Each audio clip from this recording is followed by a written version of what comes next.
The morning sunlight cut sharp angles across our kitchen, illuminating the tension that had been brewing for years. I was Alex Thompson, 28, a marketing professional who'd spent a lifetime trying to prove my worth to a family that seemed to measure love like an accountant tallies debts.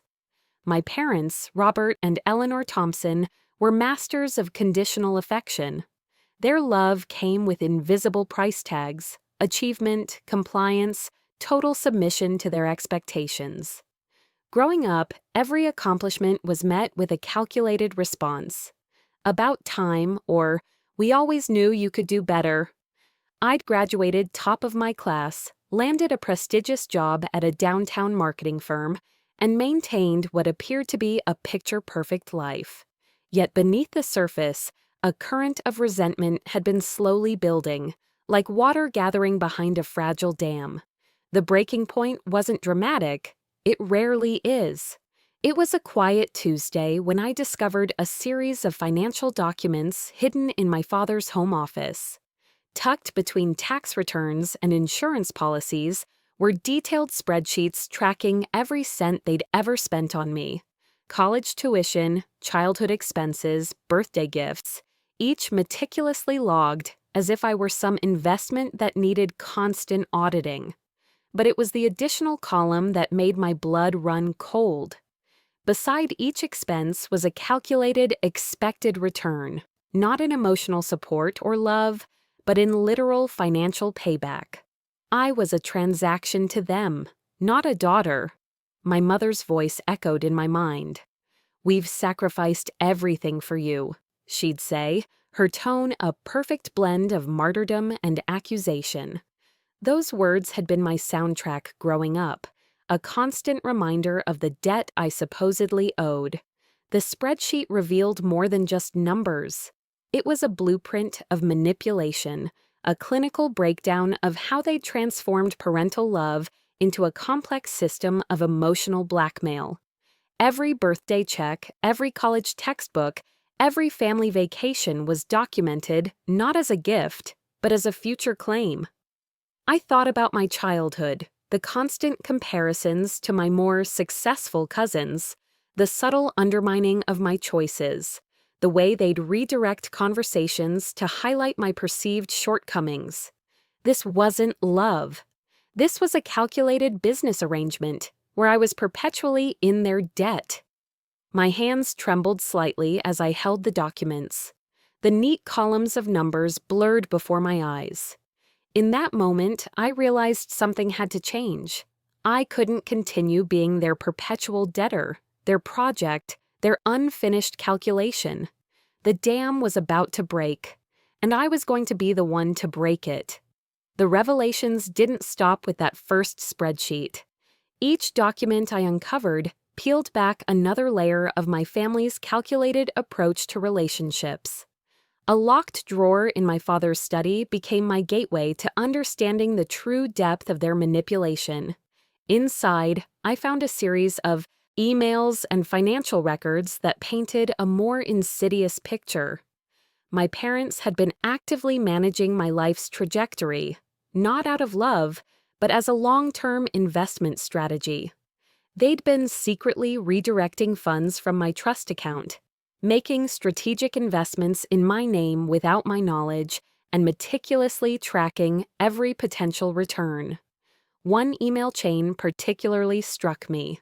A conversation between my father and his financial advisor discussed me as if I were a complex investment portfolio. "Alex is our primary asset," he'd written. "We've invested significant capital, and we expect a substantial return." The clinical detachment was chilling.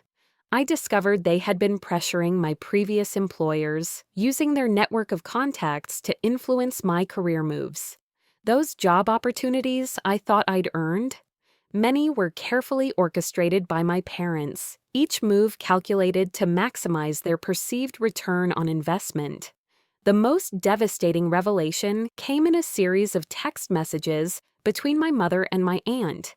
They discussed my personal relationships with the same financial language they used for their business dealings. "He's not the right investment for her," my mother had written about my last serious boyfriend. "Too risky, low potential for long-term returns." My entire life had been a balance sheet. I remembered the countless times they'd criticized my choices, always framing their input as concern. The constant comparisons to my cousins, the subtle manipulations, the guilt trips, it was all part of a carefully constructed system of control. Every suggestion was a calculated move to direct my life according to their plans. The trust fund I thought was a gift of love was actually a leash. They'd structured it with so many conditions that I was essentially forced to live life according to their blueprint. Career choices, relationship decisions, even where I lived, all were subtly controlled by the financial strings they held. My hands shook as I compiled the evidence. Years of gaslighting, of being told I was loved while being treated like a financial asset, came crashing down around me. The perfect family image we'd maintained was nothing more than an elaborate facade. This wasn't love. This was a hostile takeover of my entire existence. For the first time, I saw my parents not as nurturing guardians, but as calculated manipulators who had been engineering my life since birth. The betrayal cut deeper than any financial manipulation. They had stolen something far more precious than money. They had stolen my autonomy, my right to choose my own path. The dam had not just cracked, it had completely shattered. Dr. Miranda Rodriguez listened intently, her eyes compassionate but professional. "What you're experiencing," she said, "is a profound betrayal that goes beyond typical family dysfunction." I had been seeing her for months, initially to manage work stress. Now, our sessions had become a lifeline of understanding. Each week, I unpacked another layer of my family's intricate manipulation, transforming my pain into clarity. "They didn't just control your finances," Dr. Rodriguez explained. "They attempted to control your entire narrative of self-worth." The therapy sessions became my strategic planning ground. Together, we mapped out an approach that wasn't about revenge, but about reclaiming my autonomy. Every document I discovered became evidence, not just of financial manipulation, but of a systemic pattern of emotional abuse. My best friend, Rachel, became my unexpected ally. A corporate lawyer with a razor-sharp mind, she helped me understand the legal implications of my parents' actions. "This goes beyond typical family interference," she'd say, reviewing the documents I'd meticulously collected. I began building a comprehensive file: bank statements, email chains, text messages, each piece of evidence carefully preserved. I wasn't just collecting information, I was constructing a narrative of my liberation. The most challenging part was confronting the emotional turmoil. Years of conditioning don't disappear overnight. I'd catch myself feeling guilty for even considering standing up to my parents. Their manipulation ran so deep that questioning their control felt like a betrayal in itself. Rachel helped me see the truth. "Your parents weaponized love," she said during one of our late-night strategy sessions. "They turned emotional support into a transactional relationship." My therapist provided another perspective.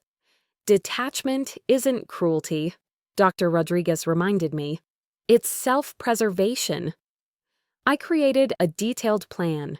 It wasn't about destroying my parents, it was about protecting myself. Each step would be calculated, legal, and precise. I would dismantle their control mechanism methodically, removing their ability to manipulate my life. The financial records became my roadmap. I identified every account they'd secretly managed, every investment they'd made in my name. I tracked the intricate web of financial control they'd constructed over decades. My strategy wasn't born from anger, but from a cold, clear understanding. I was reclaiming my life, not through emotional outburst, but through strategic, calculated actions. The old Alex, The one who would have collapsed under guilt and manipulation was gone.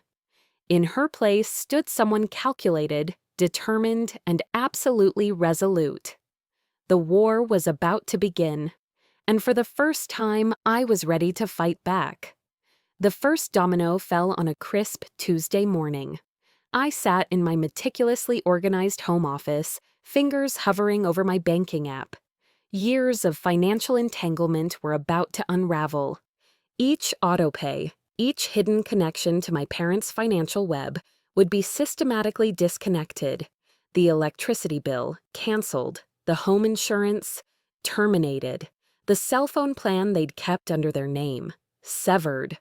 I'd spent months preparing for this moment.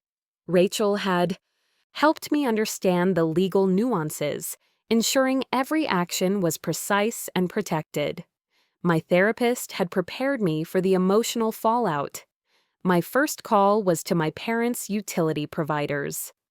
"I'm removing myself from all joint accounts," I explained to each representative, my voice calm and measured. Years of manipulation had taught me the art of controlled communication. The cell phone company was the most complicated. They'd maintained the family plan for years, using it as another method of control. Each conversation was a carefully choreographed dance of information and boundary setting. "We've been paying your line for years," the representative said, confusion evident in her voice.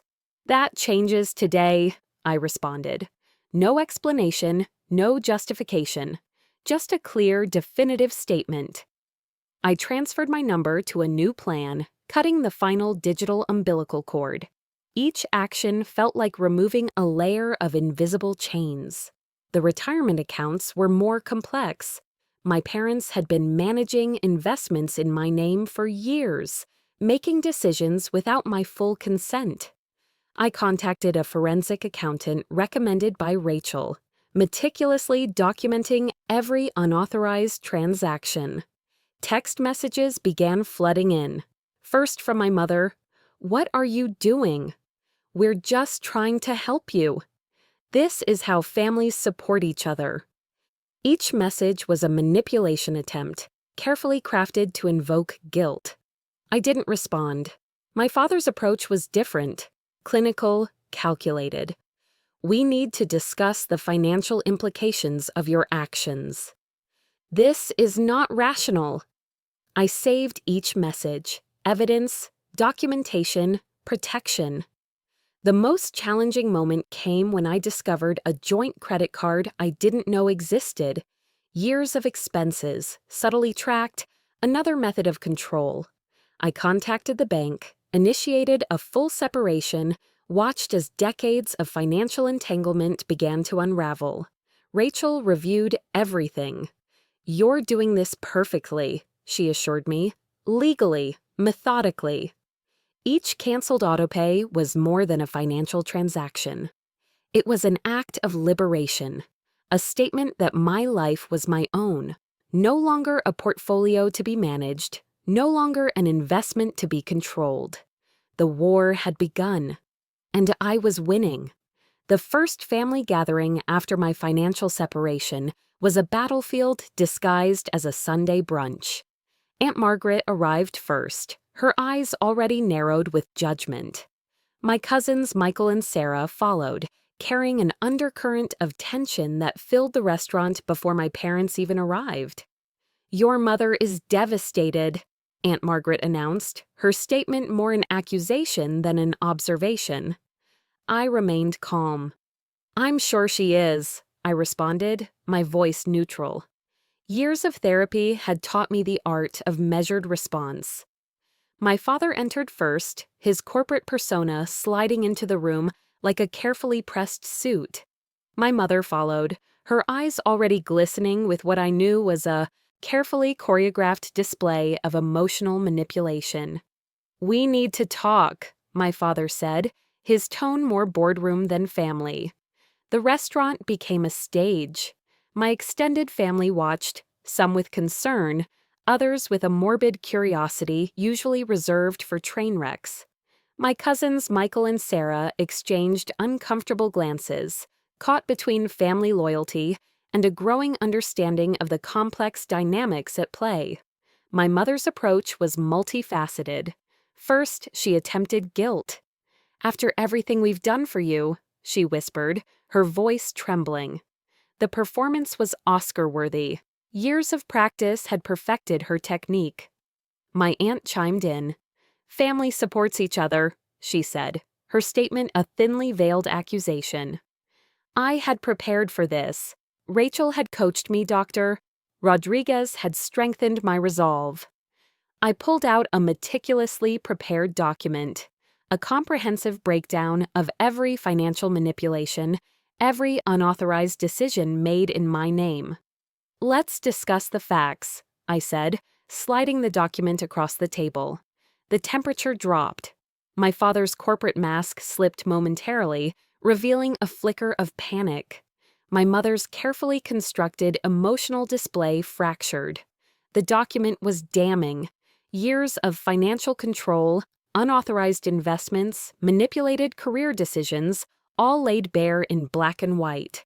Bank statements, email chains, text messages, a forensic accounting of their systematic control.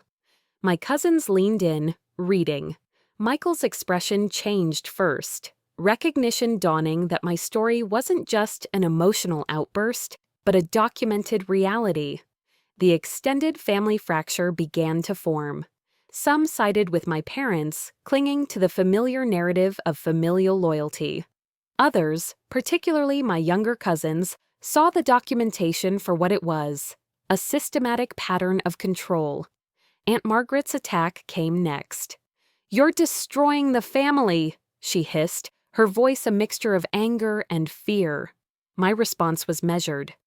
"The family was destroyed long before this moment. I'm simply making it visible." The restaurant had become a war zone of whispers, sidelong glances, and unspoken tensions. Each family member was choosing a side, not through dramatic declarations, but through subtle shifts of body language and carefully chosen words. My parents had always controlled the narrative. Today, I was rewriting the story. The brunch became a turning point, not just for me, but for our entire family ecosystem. The carefully constructed facade of perfect familial harmony was crumbling, revealing the complex, painful truth beneath. And I was no longer afraid. The family intervention happened 2 weeks after the restaurant incident. My parents had demanded a private meeting at their home, their traditional ground of control. I arrived with Rachel, my lawyer, standing beside me. The symbolism wasn't lost on anyone. My father's study had always been his sanctuary of power. Leather-bound books, mahogany furniture, walls lined with certificates of professional achievement. It was where family decisions were always made, where his word was law. Today, that law was being challenged. "This is a family matter," my father began, his voice carrying the same authoritative tone he'd used throughout my childhood. Rachel interrupted. "This is a legal matter now." The shift was immediate. My mother's carefully composed demeanor cracked. Gone was the manipulative martyr.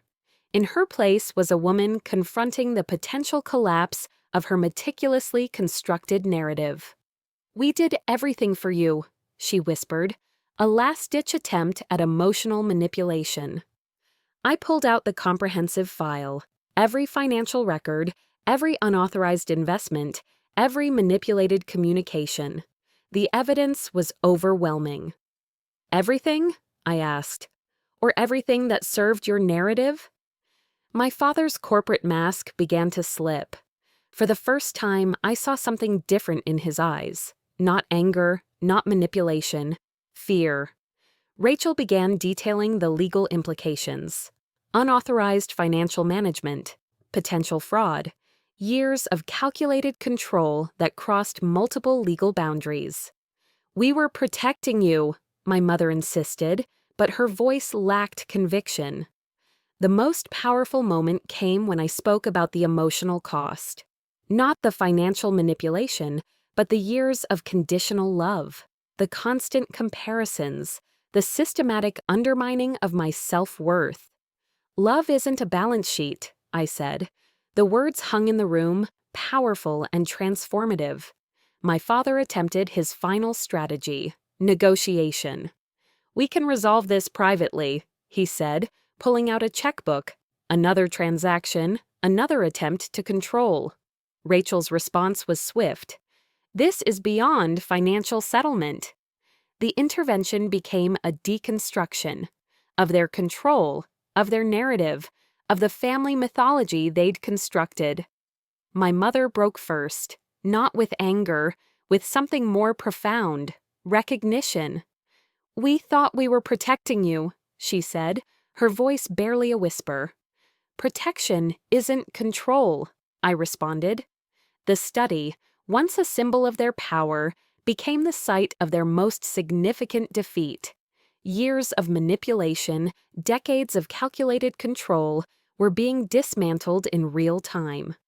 Rachel outlined the next steps: legal separation of finances, potential investigation into unauthorized financial management, clear, defined boundaries. My parents weren't just losing financial control, they were losing the ability to define my narrative. As we prepared to leave, I realized something profound. This wasn't about punishment. This was about liberation. The war was ending. My freedom was beginning. 6 months after the confrontation, my life looked completely different. The therapy sessions with Dr. Rodriguez had transformed from recovery to discovery. I was learning to define myself outside the narrative my parents had constructed. Each week, I peeled back another layer of conditioning, understanding the intricate ways their control had shaped my perception of self-worth. My professional life underwent a renaissance. No longer tethered to the invisible strings of parental expectation, I took a bold career leap. I started my own marketing consultancy, embracing risks I'd previously been too afraid to consider. Rachel became more than a lawyer. She became a true friend. We'd meet for coffee, discussing not just legal strategies, but personal growth. "You're rewriting your entire script," she'd say, and I'd realize how true that was. The family dynamics shifted dramatically. My cousins Michael and Sarah reached out, seeking to understand. Some extended family members maintained distance, clinging to the old narrative. But others, particularly the younger generation, saw the courage in my actions. I discovered something profound. Setting boundaries wasn't about punishment. It was about protection. Protection of my emotional landscape, my personal choices, my very sense of self. The financial separation was more than a legal procedure. It was an emotional amputation of a toxic connection. Each canceled autopay, each severed financial link, was a stitch in my process of healing. My therapist helped me understand the deeper patterns. "You're not just separating from your parents," Dr. Rodriguez explained. "You're separating from the version of yourself they created." The most unexpected outcome was inner peace. I wasn't angry anymore. The rage that had initially fueled my actions had transformed into a calm, resolute understanding. I began mentoring young professionals, sharing not just career advice, but lessons about personal boundaries. My experiences became a beacon for others trapped in similar family dynamics. My parents attempted contact occasionally, carefully worded emails, passive-aggressive cards. Each communication was a test, a probe to see if I'd return to the old dynamic. I didn't. The liberation wasn't just financial or emotional. It was a complete reconstruction of identity. I was no longer the person they had tried to manufacture, a financial asset, a project to be managed. I was simply me. As I looked out my apartment window, watching the city pulse with its endless possibilities, I realized something fundamental. Freedom isn't just about breaking chains. It's about having the courage to define yourself on your own terms. The war was over, and I had won.